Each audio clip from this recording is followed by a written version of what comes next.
the House Education Finance Committee to order. Good morning, everybody. I hope you all had a safe drive-in.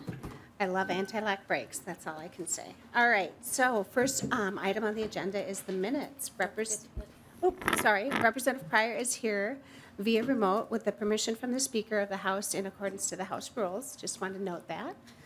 With that, Representative Jordan, have you had a chance to look at the minutes?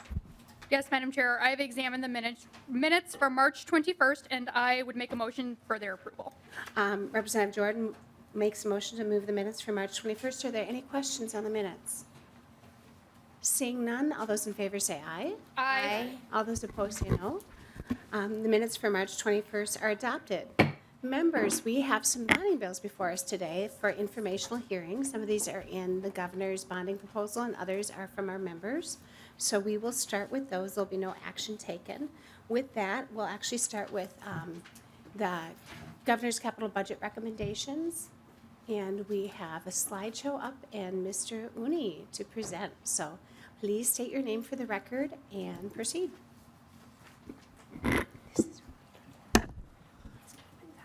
Madam Chair, committee members, my name is Adosh Uni. I'm the Director of Government Relations for the Minnesota Department of Education. And today I'll be providing an overview of the governor's capital budget recommendations on library construction grants. So the first slide is just to start by providing the committee with the context for libraries in Minnesota and the importance that they play for all of our communities around the state. We have 12 regional public library systems, which you can see on the map up here.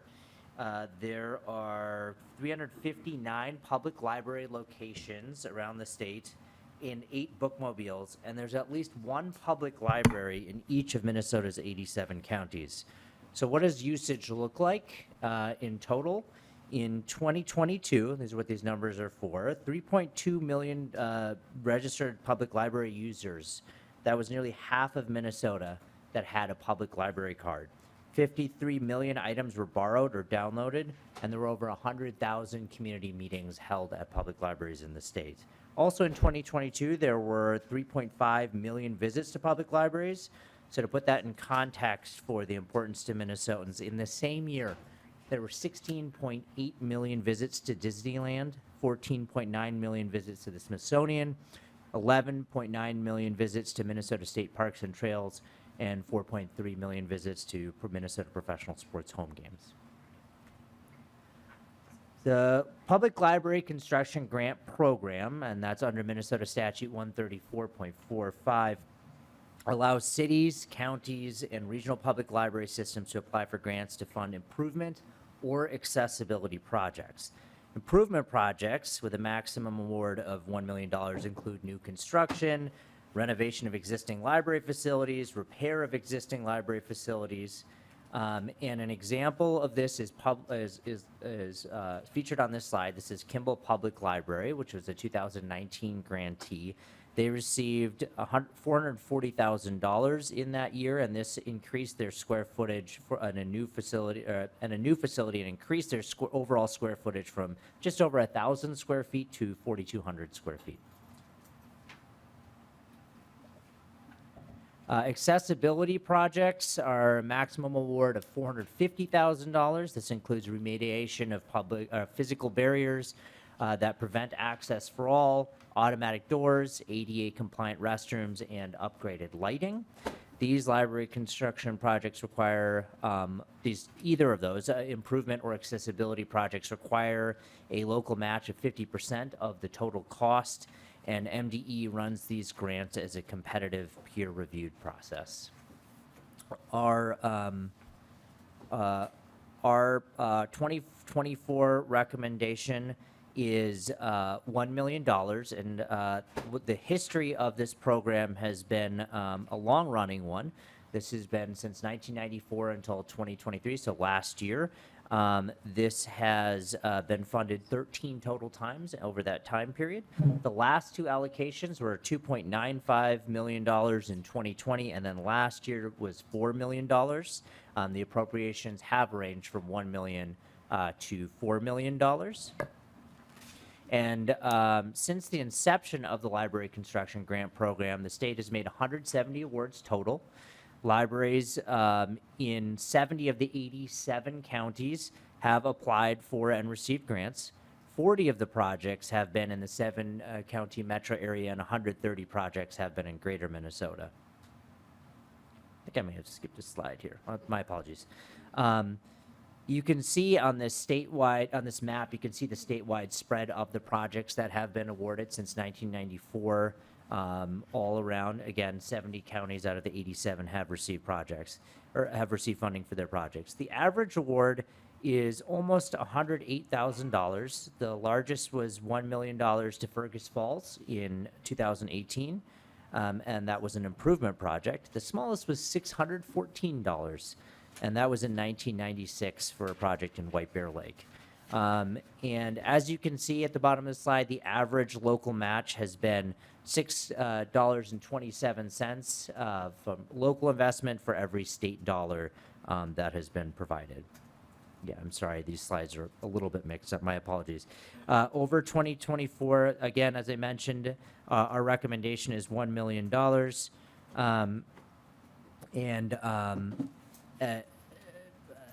I apologize, I'm a little bit thrown off here because my slides are not in order from what I had originally had them. As I had mentioned before, there's historically $17.8 million in grant funds. This has drawn in local support. I had mentioned $1 to every state funds to every $6.27 in local funds. This has drawn nearly $112 million in local support.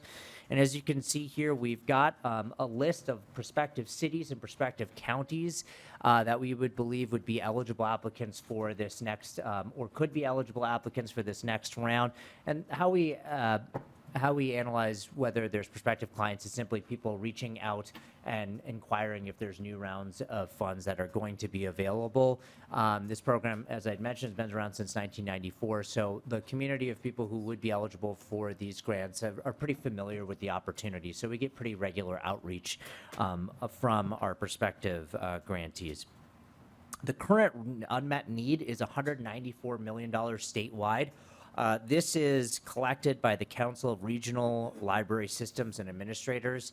We just got this data, I think, about a week and a half ago or 2 weeks ago. They usually get this done end of February, beginning of March. So this is a significant increase from what we had seen before. I think it was somewhere around like 90 or $100 million, and this we've seen that the need has gone up.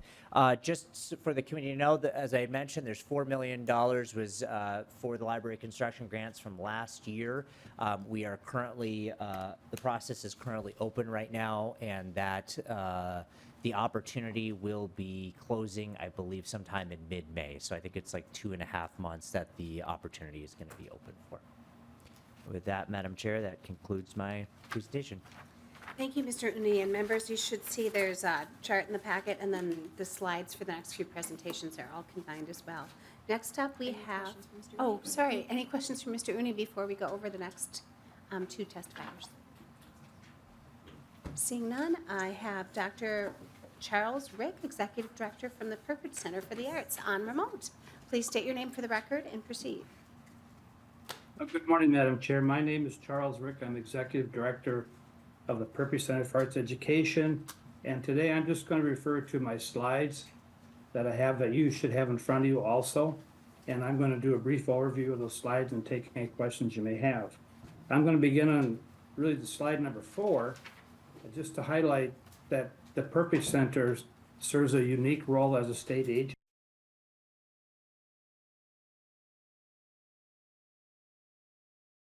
We have students from all over the state, including 36 of 87 counties, 91 school districts, and all 8 congressional districts. And our graduation rate since 2021 has been 100%. Also, another leg of Multipurpose is the professional development resource programs. And you can see on the slide where I have, we have drawn a map and it shows all the different access points that PDR has been out to in the past year, serving over 211 school districts and charter schools and connecting with educators in all 67 Minnesota Senate districts. Also, we have a arts library located in the main building on campus, and this is accessible to any resident in Minnesota, and they have a wide-ranging catalog of resources and extensive art education resources as well. I'm gonna go on to the next slide. This is awards and news. This is just a slide that we're proud of to recognize students for their achievements during the current school year. You can see on there, we have students getting different awards, both scholastically and artistically. We, in our professional development resource program, we focused on the Native Author Series this year. We've also focused on outreach for Tier 1 and 2 tier art educators and media arts educator cohort. And then again, our library continues to build a collection of Native authors and with a focus on Dakota and Ojibwe authors. The next slide is titled Asset Preservation Overview. And I'm going to explain more about this as we go through the coming slides. But overall, it's to preserve the existing infrastructure, reflect our strategic plan, potential budget savings, energy savings costs, and eliminate repair costs. And our previous asset preservation amounts are listed there below, which I'm going to highlight now. In 2020, we, with the remaining dollars that are available, we plan to replace and repair road surface and parking lot areas and any sidewalks that were not repaired 2 years ago.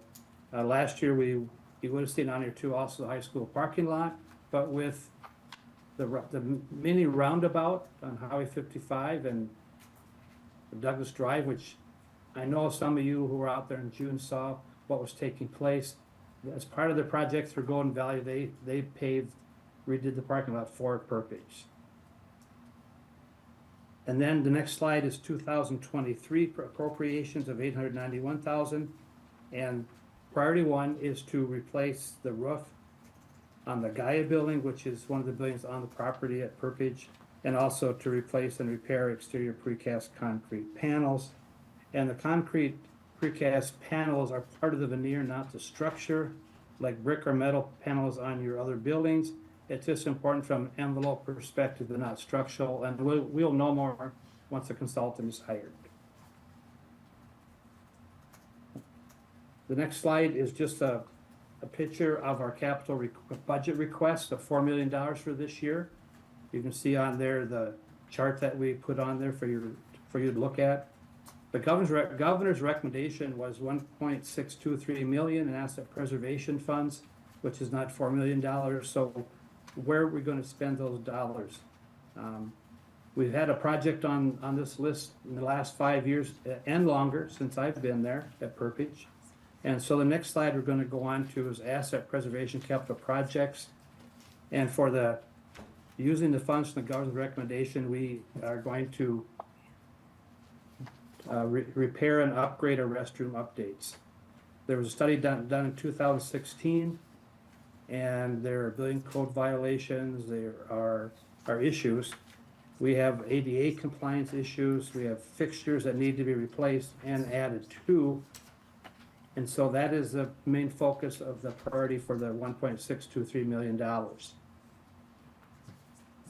And the project of the 1.6 would include, on the following slide, 2024 recommendations.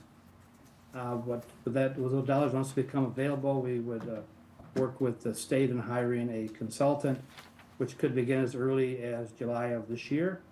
And then once the analysis is done, the next step would be to obtain approval for the project and then establish a timeline. And we do need to keep in mind, because we have students there from mid-August to the end of May, looking like June of 2025 might be a good time to start the project. And so, as stated earlier, the project includes updating restroom facilities, including the plumbing system and fixtures to address ADA concerns in the main building. And we would continue on with other dollars when they become available to look at the Gaia building and the residence dorm. And then also, just as a reminder, if the Gaia roof replacement project exceeds the estimate of $891,000, we would then use dollars from the 2024 money available to finish the project. And then also, I did have slides in there on the school building work redesign that we've asked for in the past. And so right now, I'm not going to talk about that, because the main focus here is the asset preservation funds And at this time, that concludes my presentation, and I will take any questions or comments. Thank you, Dr. Rick, and thank you for mentioning our trip out there in June for the committee. Not all members were able to make it, but folks got to see the need that you have. Members, are there any questions at the table for Dr. Rick? Nope. All right, we will move on then with Terry Wadling, Superintendent for Minnesota State Academies, who is also on remote. Please state your name for the record and proceed. And good morning. Yes, hi. Just one moment.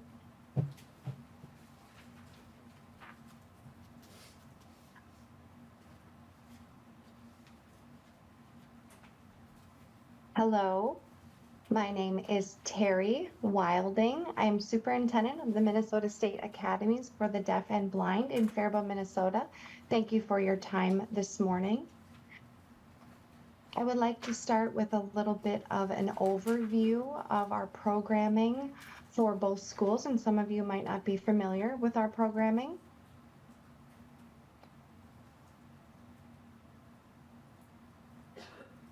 Who we are one of two schools under the state. I serve two schools, one for the deaf and one for the blind in Faribault. We were established in 1858, and we are one of the oldest public schools in the state of Minnesota. We serve a variety of students and needs. Most of them are deaf, blind, with additional disabilities and challenges. We serve students from birth to age 22. We are special ed compliant. We provide different services. Our students come from all over the state of Minnesota. We have 50 to 60 school districts that we work with on a yearly basis, sometimes more, sometimes less. We also provide support for families, parents, and school districts as part of our mission to serve the state of Minnesota. We have two schools, like I mentioned, one for blind and visually impaired students, and then one for deaf and hard of hearing students. And also we have some deaf-blind students that are served on both campuses. Often our students go to both campuses depending on their service requirements and what they need. 60% of our students commute. They go home on a daily basis, and 40% of our students stay in our dorm facilities during the week and go home on the weekends, largely due to the distance of their homes from our school. All of our students are have special ed services, meaning they are on IEPs or IFSPs. We have different specialty services that we provide to each student to meet all of their needs. Not only deaf and blind, but many of our students have additional physical, mental, emotional challenges that we provide support for. All of our teachers have special ed licenses through PELSB for deaf and hard of hearing or BVI requirements. We also receive training and development to meet certain requirements for our students. We provide class instruction and services for students, as well as providing resources and education tools and strategies and training for other school districts, families, and parents statewide. Our dorm programming is optional for students who live far. They can stay, and we provide instruction on social emotional learning, also addressing different independent living skills in the dorms in the evenings. We are funded in a unique way compared to most public schools in Minnesota.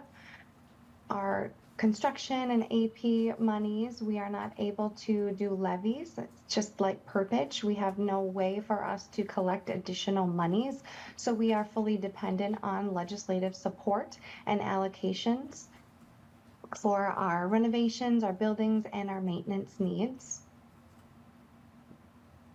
This year, we have 3 requests. 2 are pre-design projects plus an asset preservation. The first pre-design program and project is looking at funding for a center on our deaf campus. We have some really old buildings that are in poor or actual crisis condition. We want to look at how to replace those buildings with a new student center to cover our athletics, our PE facilities, our cafeteria, and our tech education center for our transition program. We hope that this design for our new building will save us a lot of money in maintenance and energy costs, as well as staffing and other needs, really reducing our square footage and helping us to be more efficient. Our current buildings are over 75 to 100 years old, and it is really time to look at replacing instead of really putting in a lot of money to maintain and preserve these buildings. This project is critical as most of our buildings are not accessible. We are having more students who have physical challenges, needing wheelchairs and other accessibility needs that our buildings cannot provide. They are not meeting current safety or ADA codes at this time. We hope to design a better building that is more user-friendly and more accessible and safe for our students and families. The second pre-design money that we are requesting is related to a therapy pool and spa hot tub at the Blind School campus.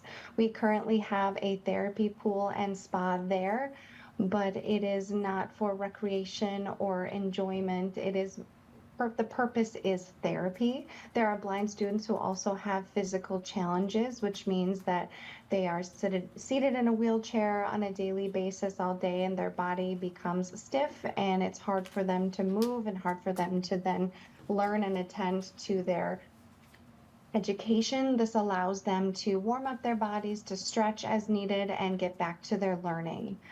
So the pool is over 50 years old currently.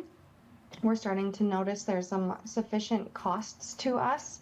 For the last 4 years, we've had 3 separate projects trying to fix and maintain that pool, and we've realized it is time to replace that pool. And there is only 1 lift in the pool for students from wheelchairs to get them into the water, and sometimes that's a challenge, and it slows down and consumes a lot of time trying to get students in and out of that pool. A different design would be a walk-in or a wheelchair accessible pool for the therapy to ensure safety getting in and out of the pool. This will help us design a safe space for our students. The project is critical because it can, like I mentioned, our students face physical challenges, and this will be helpful for them to ensure their learning. Repairing it has become non-cost effective, so hoping this new pool design will reduce that burden on our maintenance staff and our budget. The last project request we are asking for this year is asset preservation funding. Every year we ask for funding to maintain a safe and accessible campus. This is an ongoing process. We have a variety of projects. Like I mentioned, our school is very old and our buildings are a challenge to maintain. We have 2 buildings on the historical registry, which means it becomes more complex to care for and maintain these buildings.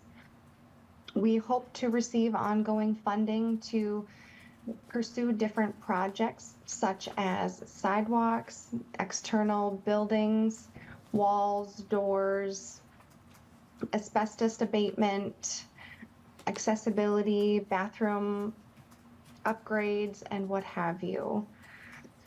We've decided projects on safety needs, accessibility, program needs, and that's how we decide the priority for those.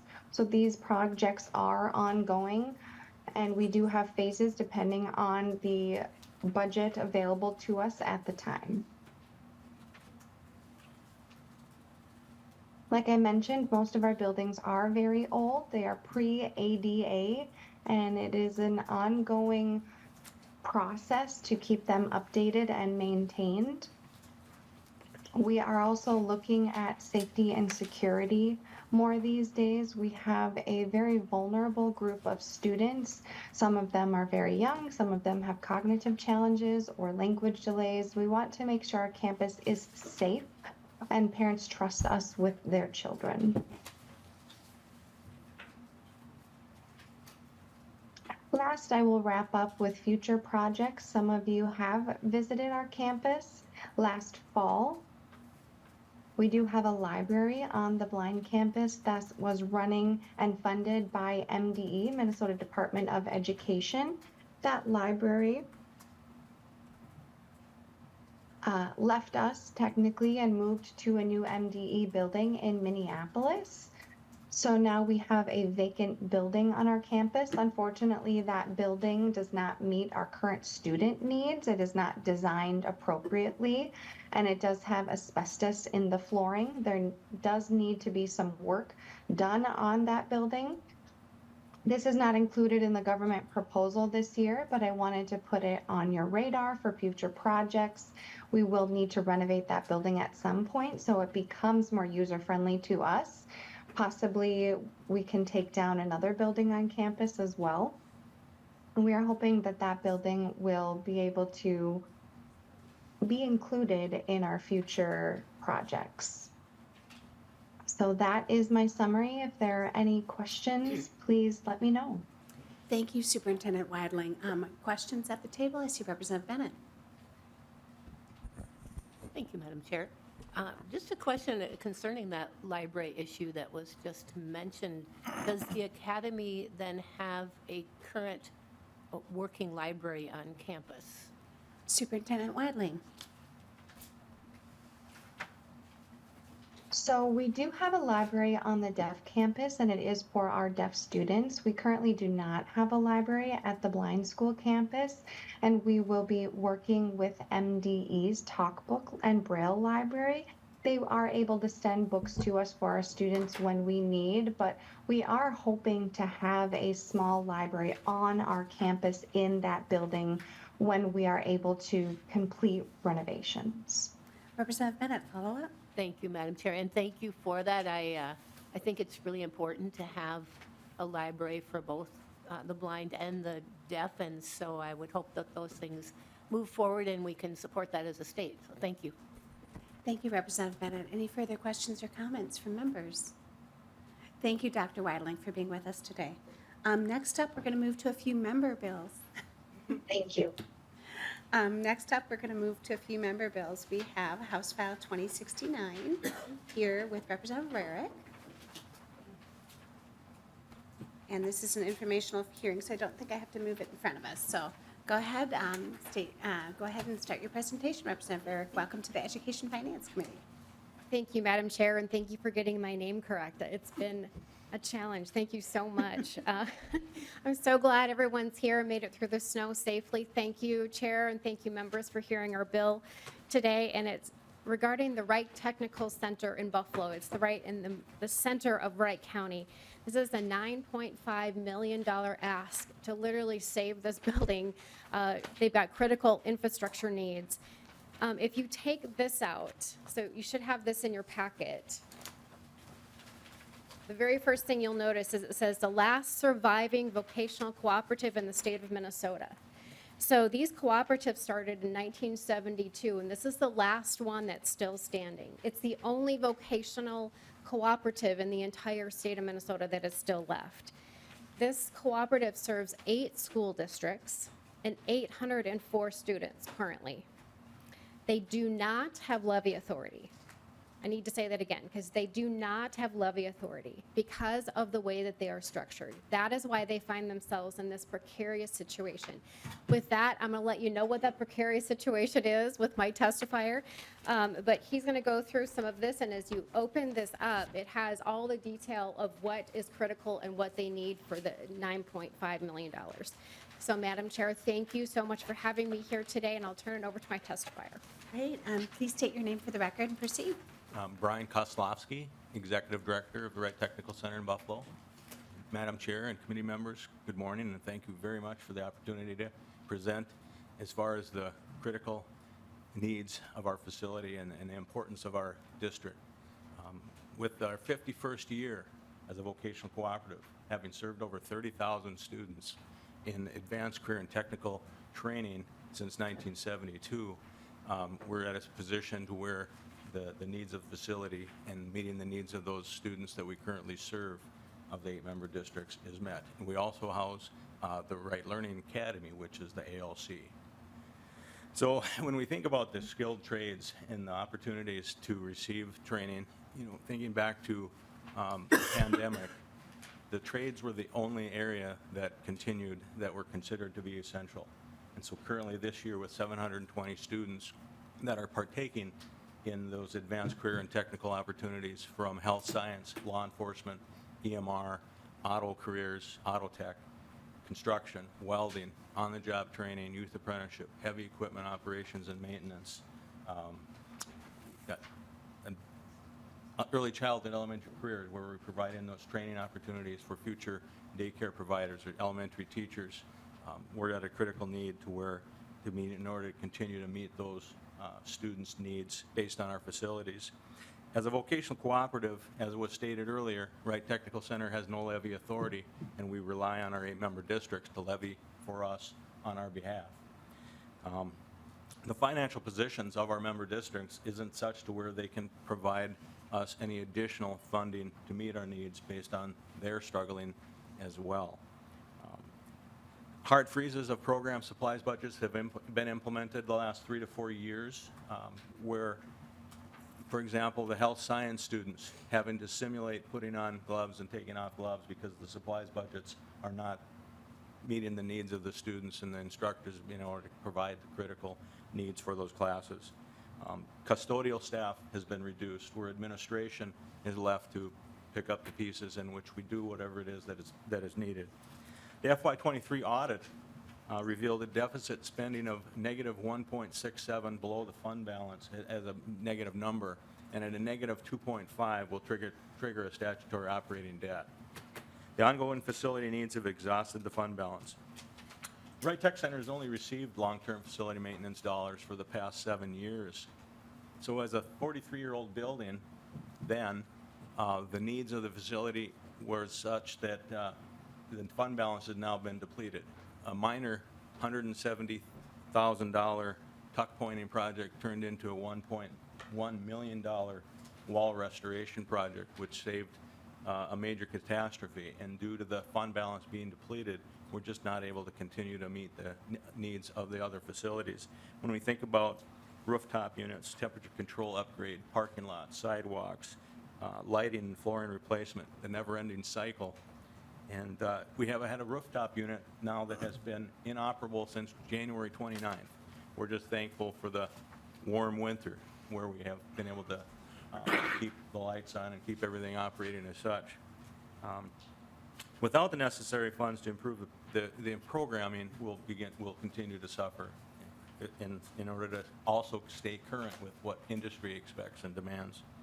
The proposed maintenance, repairs, and capital improvements are essential to address also safety concerns with safe and secure entrances. We also have a cosmetology building that is in a secondary building. The students in that program have to actually walk through the alley, enter the building through an auto tech shop, over into the hallways in order to use restrooms. With the rise in the costs associated with maintaining the 85,000 square foot facility, the funds just aren't enough, and we are really in desperate situation in order to meet our facility needs.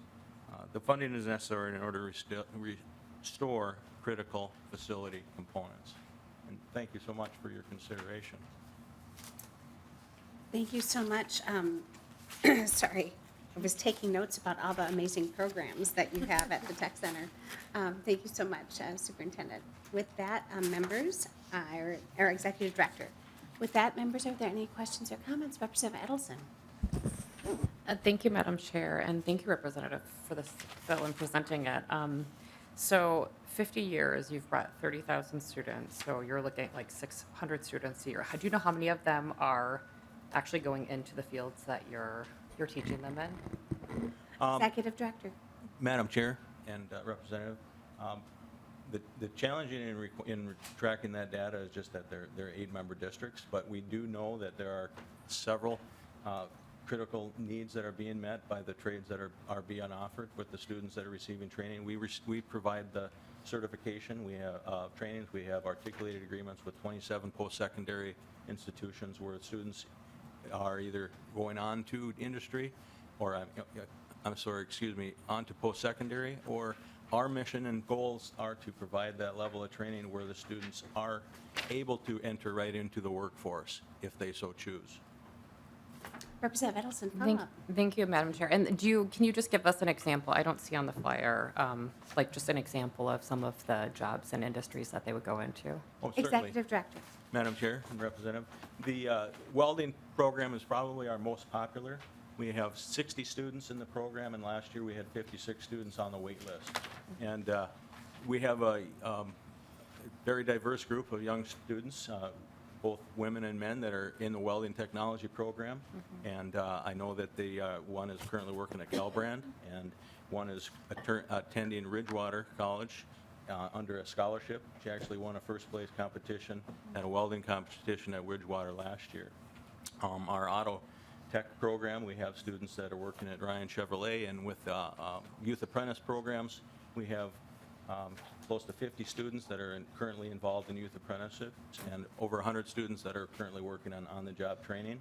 Our new heavy equipment and operations and maintenance program, 7 of those 22 students in its inaugural year passed the Ramsey test for entrance into the training site in Hinckley for the local 49ers as the heavy equipment. And currently one of those students is actually working at Vite. And so there's other examples as well with the opportunities that our students have. Thank you.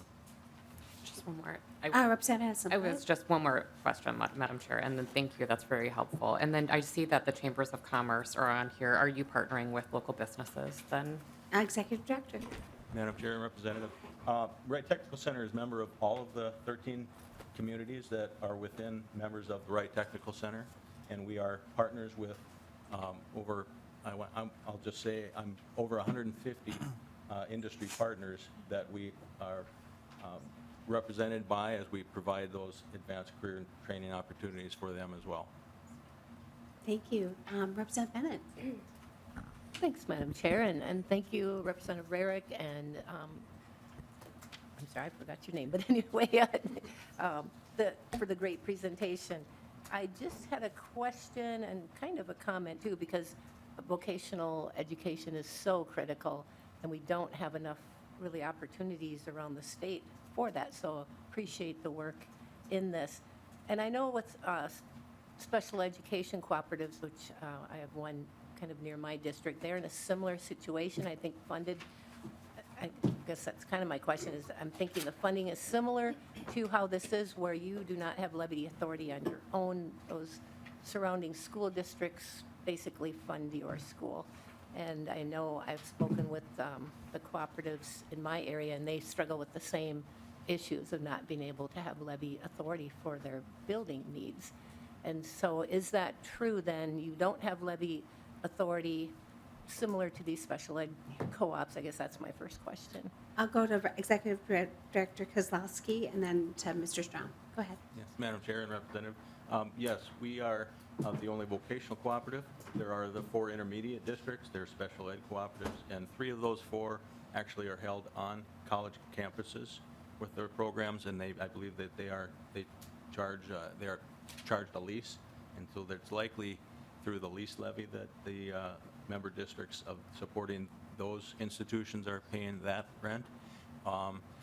So with the intermediate districts being special ed districts and including the Wright Technical Center as the vocational cooperative, we do not have levy authority.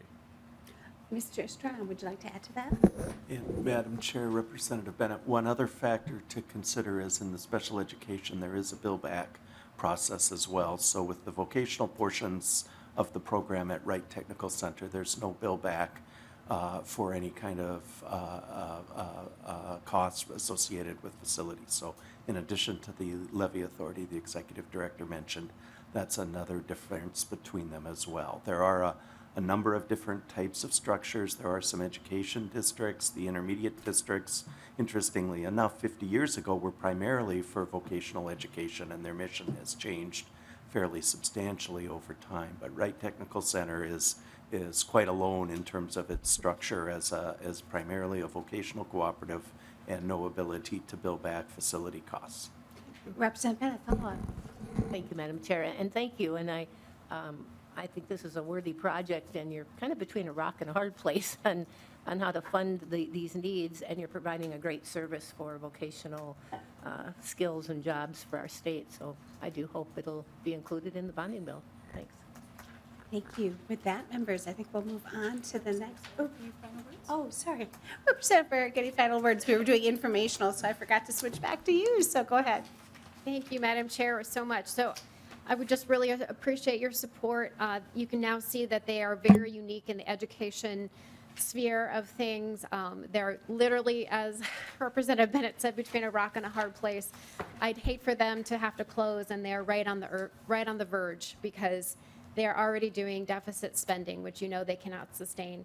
So we're at a critical juncture, and I would love your support. And I've even, with my husband, the senator, climbed up on the roof and looked at their roof and their infrastructure. And the senator, who's also an electrician, opened up the panels to look at the electrical panels and was aghast. So they definitely need our support and our help to survive. So I really appreciate this, Chair, and thank you so much for giving us time today. No problem. Thank you, Representative Rarick, and have a safe trip back. Thank you.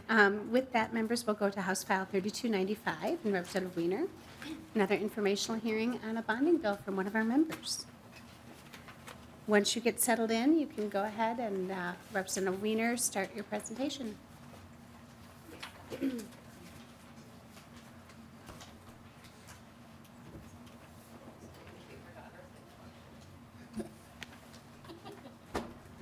Maybe we can pull another chair. Thank you, Madam Chair and members. Thanks for hearing my bill, House File 3295, $7.8 million bonding request for Browerville Public Schools. Browerville has a population of about 900 residents. It's in Todd County in my area.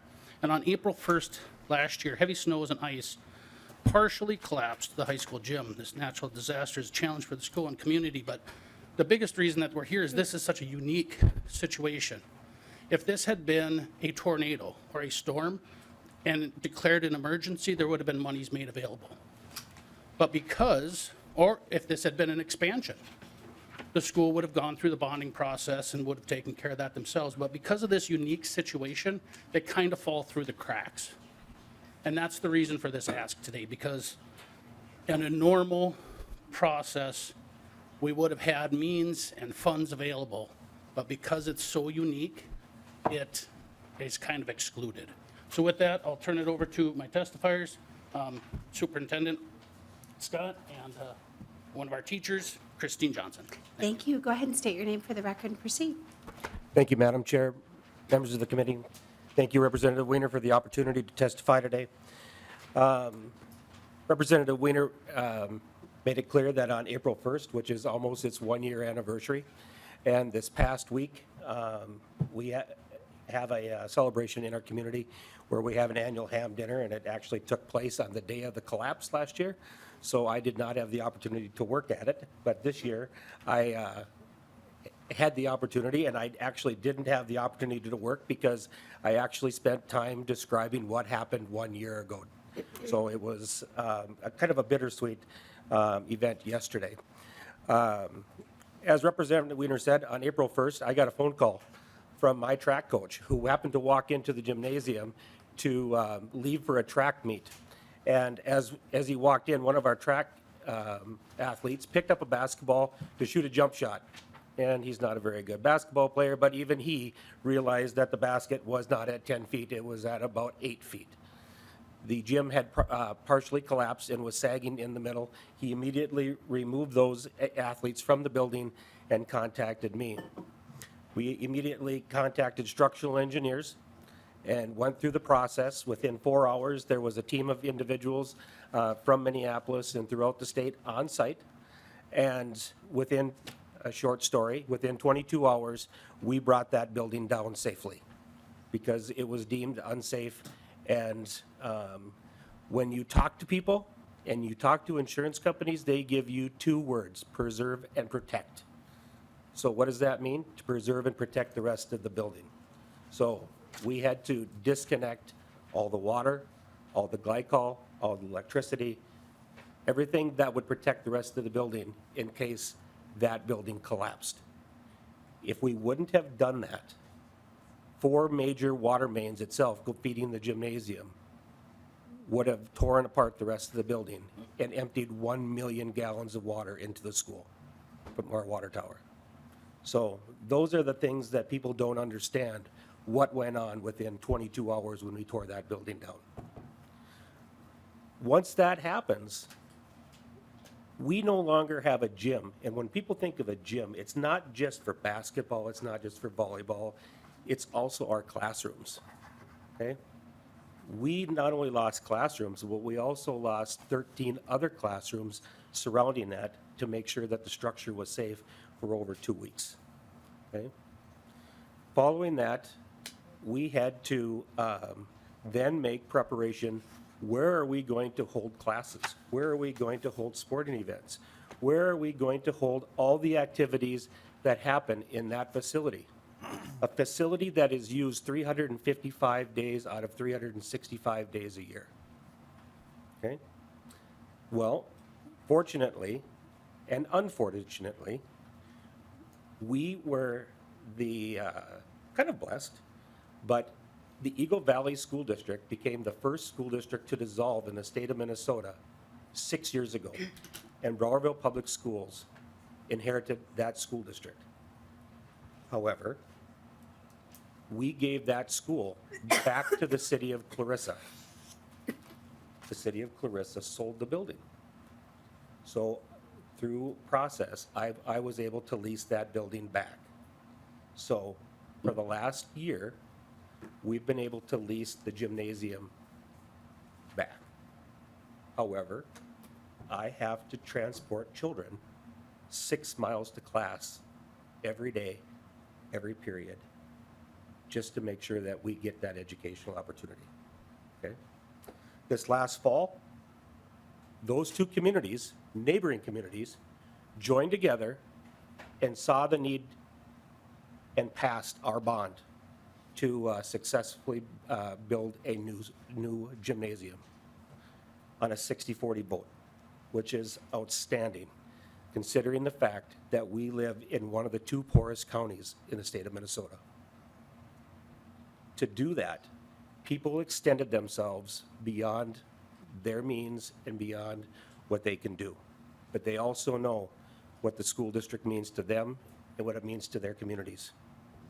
So we're here today to ask for your support, to help them, to help our communities, because as of right now, we have only captured half of that bond with the anticipation that the legislature would possibly help us with the other half.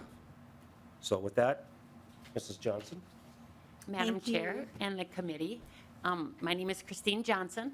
I am a 2nd grade teacher in Browerville, and I want to thank you guys for letting us come here and share our story with you today.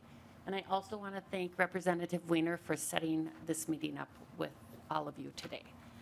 So I'm here just to tell you a little bit about what it's like being a teacher, and for the students and the staff and the community, what has happened to our daily life in the school without having a gym.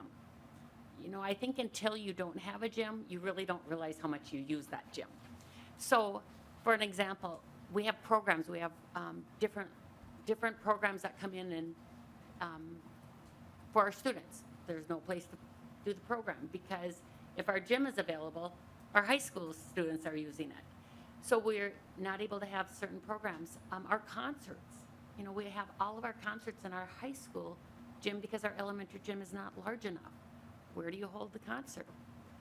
So we've had to, you know, change that up. And, you know, it's hard for parents. Sometimes we're in the Long Prairie Auditorium using their place for a concert. Then we're in Clarissa using their gym.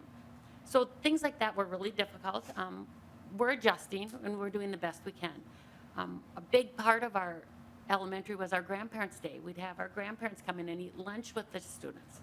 We cannot do that anymore because we don't have the place to put everybody.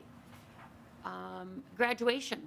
Our students couldn't go through graduation in our gym this year. Prom had to be moved.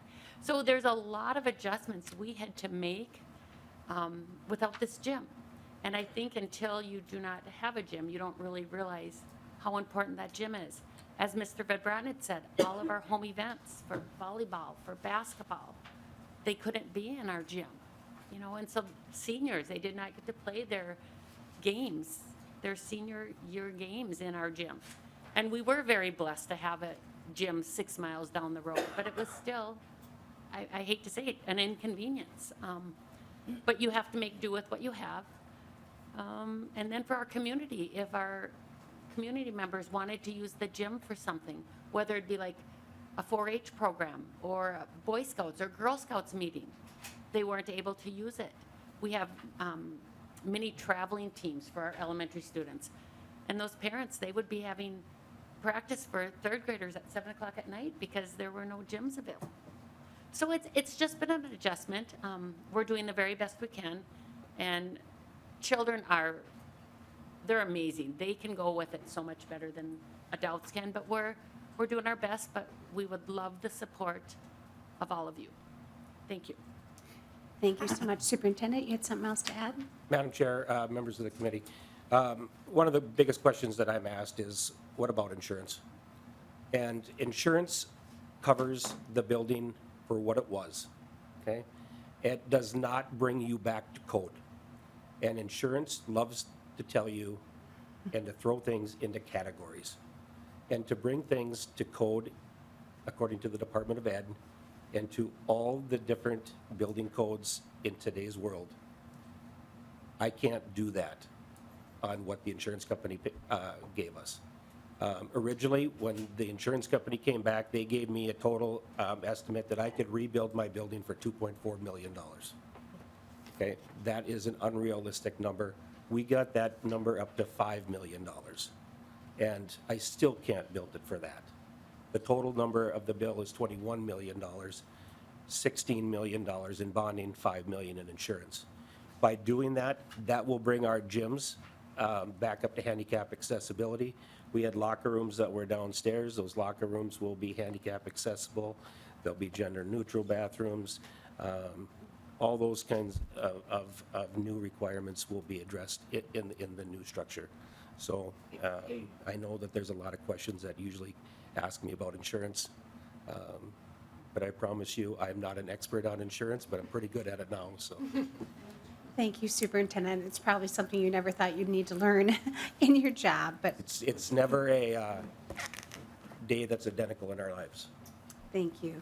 Members, I'll bring it to the table for questions or comments before Representative Vernig, and then Representative Bennett. Representative Vernig. Yes, thank you, Madam Chair. And thank you, Rep. Wiener, for bringing this forward, because this isn't the first time we've heard about roofs in this committee, and I'm a big fan of looking at our critical infrastructure needs. So I appreciate you bringing it forward to highlight just how important not only are our teachers and our staff, but also the spaces in which our students go to learn and our staff go to work, and the impact that they have, as stated, Grandparents' Day, graduation, prom. So I wish you all the best as you move forward with this bonding project. Thank you. And then Representative Bennett, and then we'll have Representative Wiener wrap it up.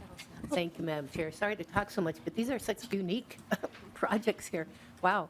I do have a question for Ms. Johnson, but before I do, I'll just say I'm a former first grade teacher of many years, and I can't imagine when that happened, like being one of those classrooms that were disrupted and you suddenly have to move your entire classroom during the school year. That would be really tough. So my question is, I wasn't sure if I'm understanding this correctly on how your day works with the situation with the gym. Do you transport, so for your students' daily gym classes, or some schools do it 3 times a week, however, do you have to transport them then during the day to this other gym? So, Teacher? Yeah. Madam Chair and Representative, so our high school are the only students being transferred by bus right now to they will go to the Clarissa gym. So our elementary students, we do have gym or Fayette every day. And right now, we get the gym during our recess time. They do not transport the K through 6 children. Representative Bennett, follow Thanks, up. thanks, Madam Chair, and thank you for that. And I guess whatever grade or age level is impacted like that, that's huge, because I know as a teacher, every minute of instructional time is huge. And if you're taking however many minutes it takes to travel back and forth, that's a huge chunk of educational time. So I used the verbiage between a rock and a hard place with the last project. I think you are between a rock and a hard place too. And thank you, Representative Wiener, for bringing this forward. Thank you. And Representative Edelson, you had your hand up as well. Yeah, thank you, Madam Chair. Just a quick, so it's the high school gym, okay? I just was like trying to, then could you just clarify, Superintendent, again, you said you didn't get bonding, I mean, I guess it was at the end of last session, so there was no bonding, right? Okay, I just needed clarification on that, so perfect, thank you. Superintendent. Madam Chair, Representative, we did approach the legislature last year. However, timing is everything, and if the gym would have collapsed a week earlier, it would have been a different story, because you would have just received all your target numbers a week earlier. So we were unable to do that. Okay. Any other follow-up or comments? Representative Perez-Vega. Thank you, Madam Chair, and thank you, Representative Wiener, for bringing this. I just want to highlight the major impact that these kids have had just within COVID and missing schools, and then how communal this space is, even for just the community engagement. We think about our greater Minnesota students. We think about what captures, their self-esteem, is those events, is those arts and theater spaces for not just the high school students, but the whole community in general. So thank you for bringing this bill forward, and I do look forward to seeing if we can get some support for you guys. Thank you. Thank you, Representative Vega. And Representative Wiener, final comments. Thank you, Madam Chair. Thank you, committee. And once again, I'd really like to emphasize the uniqueness of this. If this was an expansion of the school, it would not be before you. If this was a storm, if this was a tornado, there'd be funding available for this. But because this is one of those anomalies, this is one of those things that falls between the crack, we've got a community here that's struggling, that are doing everything they can to give those kids the best education that they can. And, I thank them for being down here today. Thanks for traveling through this rough weather. Thank you for the committee for hearing this, and hopefully we can get this into the Capital Investment Committee. Thank you, Madam Chair. Thank you, Representative Wiener, and please have a safe travels back. Thank you, Madam Chair. With that, next up, we have Representative Noor for House File 5078. Representative Noor, welcome to the Education Finance Committee. I will move House File 5078 before the committee with the intention to lay over the bill for possible inclusion in an education bill. Thank you, Madam. And Representative Noor, you can go ahead and proceed. Thank you, Madam Chair and members. House File 5078 came about because of the funding that we got from the American Rescue Plan. Madam Chair and members, the ARPA dollars that were allocated to the Treasury was about $10 billion. And about 180 was allocated to the state of Minnesota. In 2021, part of our negotiation in how we should be spending the funds, we added in the jobs bill, which I was the chair, about $70 million for broadband connectivity. And then we decided that the rest should be spent in the guidance that were provided by the Treasury, which was connectivity in terms of providing equipments and gadgets to students, communities that have been impacted by the COVID-19 pandemic. But it also included a section whereby we can spend the money in multipurpose community facility projects, specifically for communities that have historically been left out and who have been impacted by the pandemic.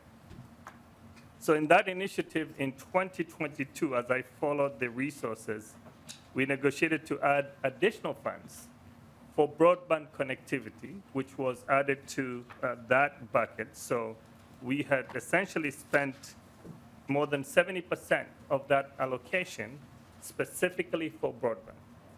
Finally, I think the portion that was left out Last year, Minnesota was allocated about $50 million for multi-purposes projects. The intent for the funds to carry out critical capital projects that will directly enable work, education, and health monitoring. Madam Chair and members, this is just trying to make sure that we keep our word when we say we will be spending the funds based on equitable distribution and making sure that we invest in communities that have been left out. It was more of an intentional choice to invest the resources in broadband, which is allowable under the federal guidance. But I think based on our persistence, we wanted to make sure that we can also provide resources to build libraries, community services centers that have really been impacted during the pandemic. So what this bill will do is make sure that we allocate the funds that were given to the state of Minnesota so that the local governments, the park boards, the schools, the libraries can receive that fund directly invested. At the same time, I just wanted to make sure that the intent of the guidance that we have from the federal government is to consider communities that have been historically been left out in such a project. And this will allow the funds to go directly to that purposes. Thank you so much, Madam Chair and members. This is just a simple bill trying to address a big issue. Thank you, Chair Noor. Members, are there any thoughts on this? Representative Clardy. Thank you, Representative Noor, for bringing this forward. Just a clarification, you said it's for groups that have historically been left out. Where are the funds right now? Representative Noor. Thank you, Representative Clardy. Madam Chair, I think the funds are now through MDE. So the initial funds went to Minnesota Office of Broadband Development.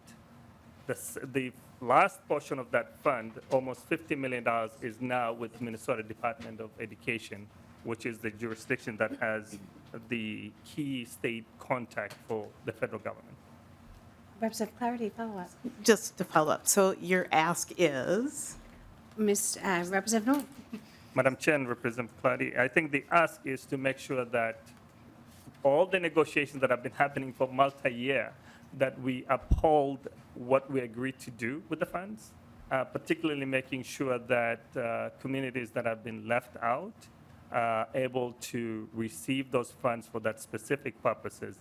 At the same time, ensuring that the funds go to the governmental entities that are going to be responsible in ensuring that the funds applicable to the multi-purpose community facilities will go to them. So such as city, county, schools that can receive directly so that they can provide the critical infrastructure support as indicated in the guidance.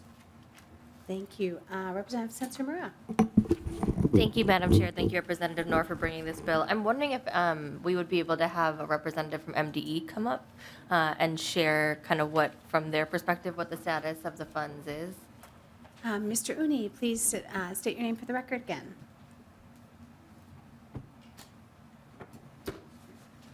Madam Chair, committee members, my name is Adosh Uni. I'm the Director of Government Relations for the Minnesota Department of Education, and Representative Sensor-Mura, so that, just to be clear, the question is just kind of what the status is currently. So as Chair Noor had mentioned, it's been a multi-year application process with the federal government through the United States Treasury.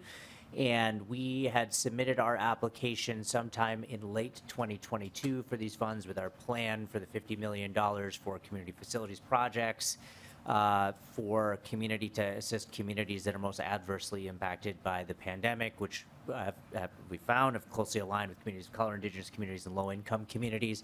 It took about a year for them to approve our application, so we got approval last fall. And then we've been engaging in conversations with partners for distribution in the metro area and in greater Minnesota for the eligible projects. So those partners that we would be working with are Greater Twin Cities, the United Way, and then the Minnesota Initiatives Foundation for Greater Minnesota. And so Right now, we're currently in conversations with them about how to establish that. We were originally targeting for the grant opportunity to be open this spring, but discussions and logistics have taken a little bit longer than we've expected. So we're looking at late spring to early summer, somewhere around there for the grant opportunity to be open. The project timeline, the projects have to be completed by December of 2026, so the funds have to be expended for the projects to be completed. And then just for committee awareness, the projects for the intended purpose, and I have the list of what they can be used for, have to be used for those services that are eligible under the project for 5 years after completion of the project. They don't have to be used exclusively for those services, but they do have to fulfill those services for 5 years from completion of the building project. Representative Santamaro, follow up. Yeah, thank you. And I'm wondering if you would be able to share that list with the committee. Yes, the list of Mr. eligible, my apologies, Madam Chair. Representative Sensenmer, you're saying about the eligible uses? Yes, I just have this pulled up here. So the purposes, the general areas that they would benefit are education, workforce participation, health, focused on advancing family economic stability, and connections and educational opportunity for children and youth. So the eligible projects would be family resource centers, full-service community schools, libraries, and community centers. And again, all of those that provide services or activities that fall in education, workforce support, like helping find jobs, a health focus, so like a school-based health center would be an example of that, and then connections and educational opportunity for children and youth. Representative Santamaro, any more follow-up? No. Representative Vernig. Thank you, Madam Chair. Sorry, I wasn't here last session, so I don't know this as well, but I have a question. How much are the grants, are these matching grants, or like how much can they apply for? Mr. Uni. Madam Chair, Representative Vernig, the amounts, I believe, are up to $500,000 or $400,000. I'll have to get that exact amount. I haven't looked at the application for a little bit. That's not established in any statute or session law. I don't know. I don't think that this requires local match, but that's something that I'll have to come back and look at. Representative Vernig, follow-up. No, thank you. Representative Bennett. Thanks, Madam Chair, and thank you, Representative Noor, for this bill. And Representative Clardy, you asked the very question I have is like, where is that money and why is it not being used? And I appreciate the explanation. And I get that by the way, I hope it's been in an account that it's at least gaining interest, because that's a lot of money to sit without for that long. But I know the federal government's slow and recognize that, but I hope that our state would not copy that and that we will be fast and efficient in getting these funds out, and so we can utilize this money, because as we all know, the buying power of money right now with inflation keeps going down the longer we wait. So let's get that money to work. Thanks. Thank you, Representative Bennett. Any other follow-ups? With that, Representative Noor, final comments. Thank you, Madam Chair and members. I appreciate you hearing the bill and look forward to working with you all. Thank you. Thank you, Representative Noor. With that, House File 5078 is laid over for possible inclusion in an omnibus bill, our education finance bill. Next up, we have Representative Lislegard. Welcome to the Education Finance Committee again. And with that, go ahead and I will move House File 4986 before the committee with the intention to re-refer it to the Committee on Taxes. Go ahead and start your presentation. Well, thank you, Madam Chair and members. I appreciate the time in committee today. Minnesota has a long history of supporting public education, but we've got a problem when a quarter of our schools, school districts, are falling behind with operating referendum.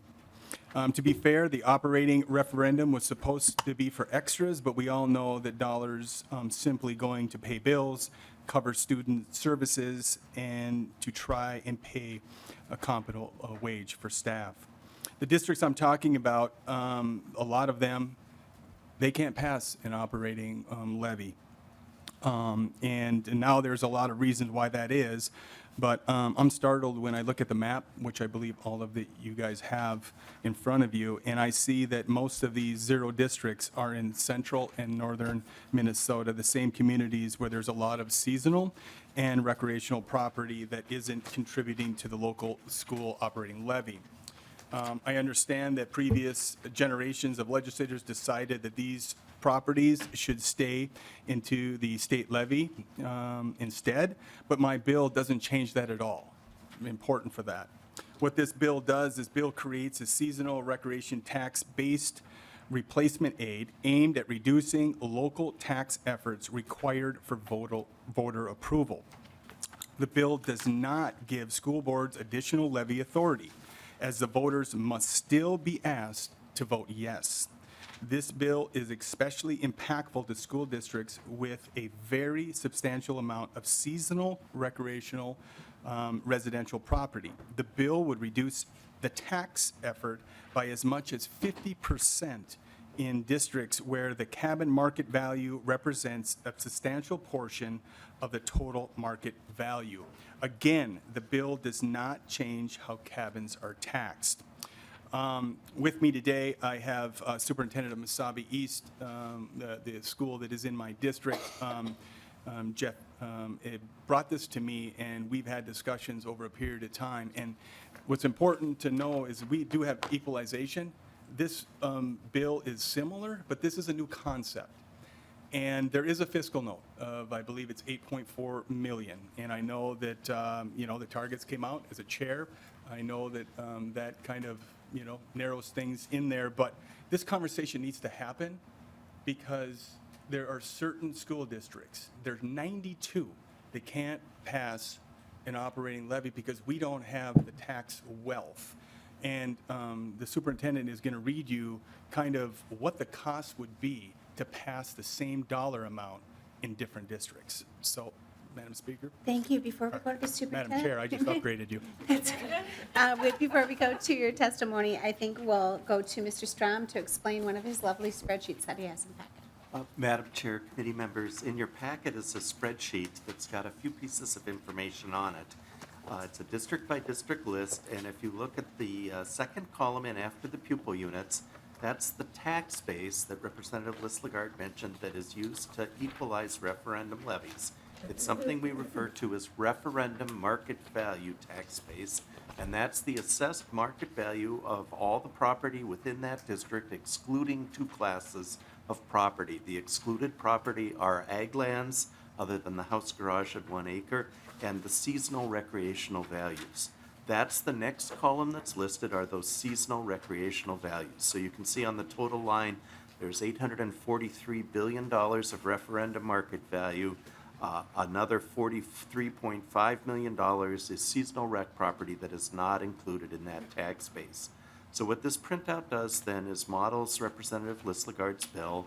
It shows the ratio in the next column of seasonal rec property of RMV to the new base if seasonal rec were to be added to it, creates the ratio the bill requires that shows the amount that would be paid, essentially the last column then showing the amount that would be paid if this bill were enacted. And the fourth to the last column shows that referendum allowance that Representative Lislegard mentioned. You can see just at the first district listed, Aiken has not passed an operating referendum. As a result, they have an allowance of $0 per pupil. So on the printout, even though they're at 45% of potential levy reduction because they have 0 as a referendum allowance and 0 referendum levy, they're showing a 0 impact. So the cost that's shown on this printout in the second to last column, $8.35 million, is the cost of this additional tax-based replacement aid, presuming no behavioral changes. If a district were to pass a referendum, you can use that last column to see the amount of the referendum levy that would be picked up by the new tax-based replacement aid. So once again, the printout's static and shows the impact on those districts that currently have a referendum and does not presume a behavioral shift. Thank you, Mr. Strom. And with that, members, folks have driven a long ways to get down here, so I want to give them a chance to testify. We may be going a few minutes over committee time today. We've got permission to do that. And this is the one bill we are moving out, so please stick around. With that, Superintendent, please state your name for the record. Proceed. Thank you. I'm Dr. Jeff Burgess. I'm the superintendent of Mesabi East Public School District. Thank you, Chair, and also the committee for hearing testimony. Couple things about our district. You have the MREA map in front of you with a large disparity in districts that can pass operating referendums. There's also a large disparity in the resources that we can offer our students. When looking at my school district, we have a large percentage of low household income. We also have about a 50% free and reduced lunch rate at our district, which means 50% of my students qualify for free and reduced lunches. We have about 900 students. When looking at the tax base of my current district, about 30% of our current property is state or federal land, which means I have a large chunk of the tax base which is already out. Add on to that seasonal rec, and that brings my tax base pretty far down. So looking at, for me to pass an operating referendum in my district, a $500 operating referendum would bring in about $450,000 per year. Looking at how that impacts the taxpayers of my district, that would cost a $200,000 household about $168 per year. Now, in our region, that is a rather large hike in the amount of taxes. But looking at the differences between us and other districts, if you look at Duluth, to pass the same amount of referendum, it would cost their taxpayers on a $200,000 house $87 per year, and it would cost a Bloomington household of $200,000 $65 per year. So for me to pass a $500 operating referendum, it costs 1.5 to 2 times, sometimes 2.5 times, as much as other districts. So looking at that, there's quite a disparity in the amount of taxes per household to pass the same dollar amount per student. So with this bill, it would be a 20% reduction in the first $500, which would bring our dollar amount from $168 down to $134 as a tax impact for my taxpayers. Now, it's helpful. It'll help me get that, hopefully get that through to provide the resources for my students. It's a step in the right direction. It's still a thing that we would have to pass. Now, looking at the impact on students, about $400,000 per year would do a long ways to help keep some of the resources that I've cut over the previous 3 years. In each of the last 3 years, I've cut about $400,000 from my district. Some of the cuts that we've made have been social worker, school nurse, industrial tech, elementary, English, choir, SPED, Check and Connect, and numerous support staff. This is an issue that is very important to me. Getting any funding I can to help keep some of these positions is extremely important because I want to be able to offer the same resources to my students that other districts can offer as well.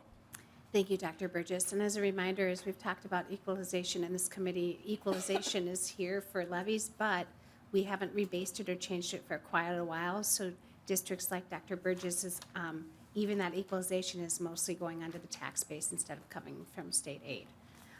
With that, we'll go to our next testifier. We have Paul Peltier, Executive Director from Range Area Municipal Schools, remotely. So, he's here. Thank you. Thank you all for coming all the way down here. Dr. Burgess, if you just want to move over and we'll switch out as people have questions. Dr. Peltier, please state your name for the record. Proceed. Upgraded. I'm not a doctor. I don't even play one on TV. Director. Thank you. Thanks, Madam Chair, and thank you, committee. My name is Paul Peltier. I'm the Executive Director of RAMS, the Range Association of Municipalities and Schools, and I'm here on behalf of RAMS as well as the Minnesota Rural Education Association and my colleague Sam Walseth. Together, we represent over 237 member districts in rural Minnesota, 15 of which occur on the Iron Range, and those are my home turf. One of the themes that you are the carriers of in this last legislative session and this one is fixing disparities, whether it's a rural disparity, an education disparity, a racial disparity, a financial disparity. That is kind of the mandate for the last year in this body. And we've heard the stories about the disparities that are coming to light as we exit the COVID era. And in greater Minnesota, the financial disparity is especially glaring. And that's not only in greater Minnesota. It is something that we see statewide in various economic regions of the state, and we would do well to pay attention to that. What we're asking for here through this bill authored by Rep. Lislegard, and thank you, Rep., for bringing this bill today, as well as for all the stakeholders engaged, is to have a chance at a conversation. Right now, a lot of our communities are precluded from that because we just don't have the financial horsepower in our tax base to make that conversation happen. Equalization comes in many forms, and although this is a new conversation, this particular mechanism is a new conversation of the legislature and school funding, we believe it's an important one looking forward, and we're really grateful for the attention brought to this, and in honor that sometimes brevity is better, I'll leave it there. So thank you very much, Madam Chair. Thank you, Executive Director Peltier. Next up, we have Carol Lapp, 7th grade teacher from Grand Rapids. Please state your name for the record and proceed. Good morning, Madam Chair and members of the committee. My name is Carol Kopp, and I teach 7th grade language arts in Grand Rapids. I'm here today in support of House File 4986 and would like to thank Representative Lislegard for bringing this forward. A student's educational experience should not be limited by the zip code in which they reside. Students in Warba, Cass Lake, and Big Fork, to name a few, deserve the same educational opportunities as students in Edina, Bloomington, or Wayzata. Education funding must be fixed. While 70% of districts in the state of Minnesota have an operating levy, 30% do not, including Grand Rapids. The majority of the 30% that don't have an operating levy are in Greater Minnesota, as Representative Lislegard mentioned. Last fall, my district had an operating levy on the ballot, and it failed miserably, which is when this conversation began. Greater Minnesota has world-class teachers, students, and programming. What it doesn't have is funding. When our referendum failed, we knew that we wouldn't have the necessary funding, meaning more cuts. Over the last 5 years, my district has cut $8.9 million, 43 teachers, 23 educational support professionals, technology, activities, transportation, the list goes on and on. Without funding from the state or a past referendum, I fear that my district, and many like mine, will continue to struggle. This bill would not fix all of our issues, but it's a start to fixing the funding gap that exists in Minnesota's often touted educational system. My students deserve a superior education, one without bandages and duct tape holding it together. They deserve an education where they don't have to sit in study halls for 2 hours each day due to lack of programming. Yes, I know, last year, districts received historic funding. However, chronic underfunding of education will not be fixed in 1 year. That money did not go to my class budget. That money did not go to hiring more teachers. That money helped slow the bleeding for 1 more year. Minnesota owes my students and students in Greater Minnesota the same educational opportunities that students in the Metro receive. Please support HF 4986 so my district, like many others, can begin to rebuild. Thank you. Thank you so much. Next up, we have John Ward, Brainerd School Board. Also on remote, please state your name for the record and proceed.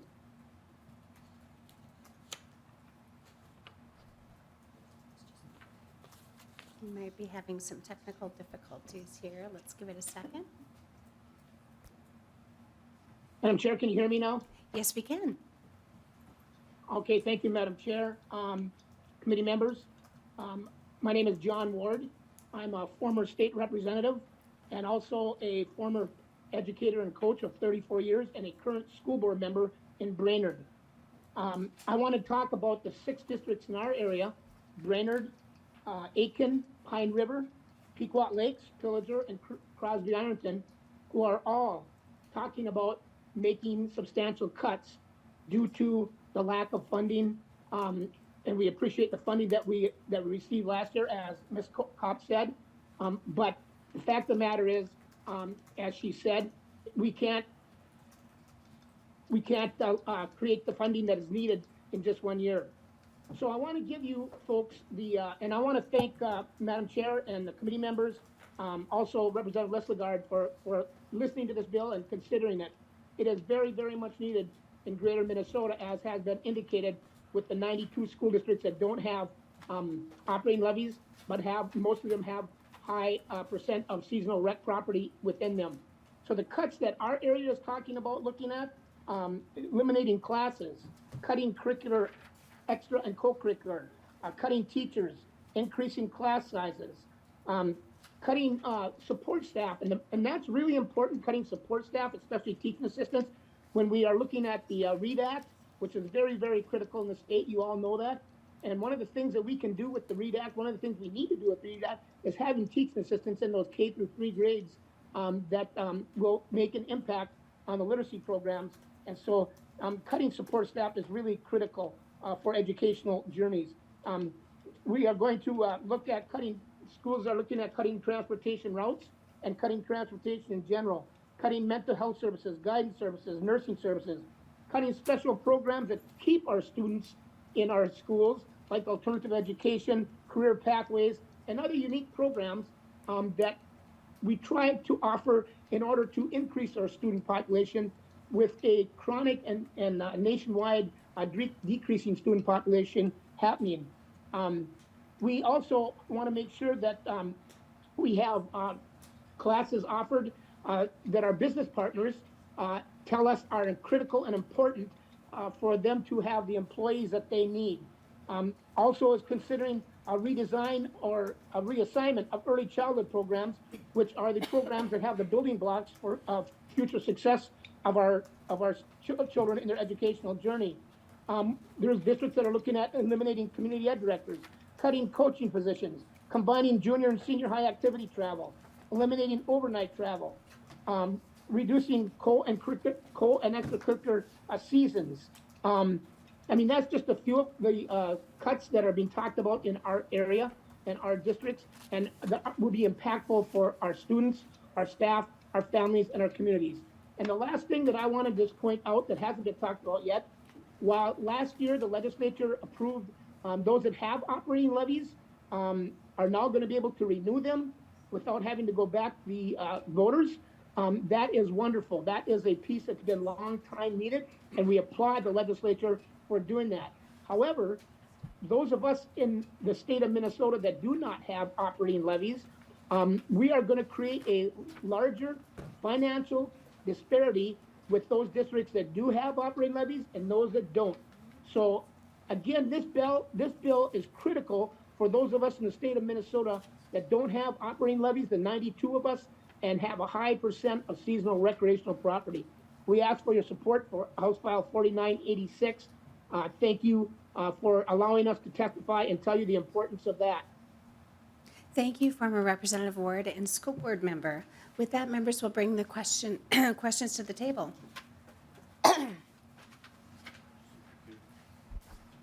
Representative Sensormero. Thank you, Madam Chair. Thank you, Representative Lislegard. I don't have a question. I just want to say thank you for bringing this bill. I know that it might not be something that we can get done this year, but I think it's really important for us. I know there's different reasons why districts struggle to pass levies, but I know we've heard just a lot of heartbreaking stories about what that means for students on the ground. And so I think this is an important bill, and I hope it's a discussion that we can keep having in education finance.